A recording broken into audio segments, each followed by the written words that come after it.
Recently, the ABC 15 investigators went for a ride along with mobile crisis teams in Maricopa County. We saw how they help de-escalate mental and behavioral health emergencies. But what surprised us is how many of those calls take them to places like this, elementary schools. So we're following up now, asking why so many kids are in crisis and what we all can do to help.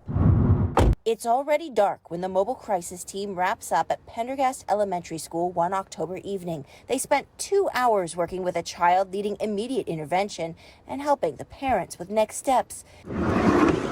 These scenes are more common at schools than you might think. It's a community connection. There are some years that are better than others, and so some years we might have just a lot of social emotional issues, and I might end up calling 3, 4, 5 times. Nicholas Covert and Meredith Sargal are both counselors in the Pendergast Elementary School district. They explain why there's a need for crisis services to sometimes back them up. For the most part, it will be for self-harm, including suicide. They're able to do things that we cannot do in terms of especially saying we're going to call ahead and make sure we're going to call ahead to a hospital, make sure that there's a bed available. School counselors help with a wide variety of issues, and they say kids are experiencing some social emotional challenges related to the COVID pandemic.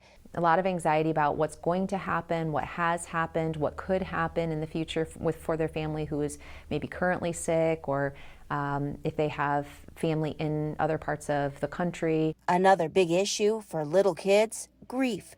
Sometimes it's the death of a loved one, but grief comes in other forms too. Loss of relationship, loss of time, and I'm definitely seeing grief as a need. From the classroom to the playground, counselors also see students who have lost or are behind on socialization skills. So they encourage kids and their families to work on empathy and respecting other people's differences. Nicholas says often a struggling person won't reach out because they're worried about being a bother. So that's something that all of us adults can do right now for the kids in our lives. Let them know it's okay to ask for help. I'm investigator Melissa Blasius, ABC 15, Arizona.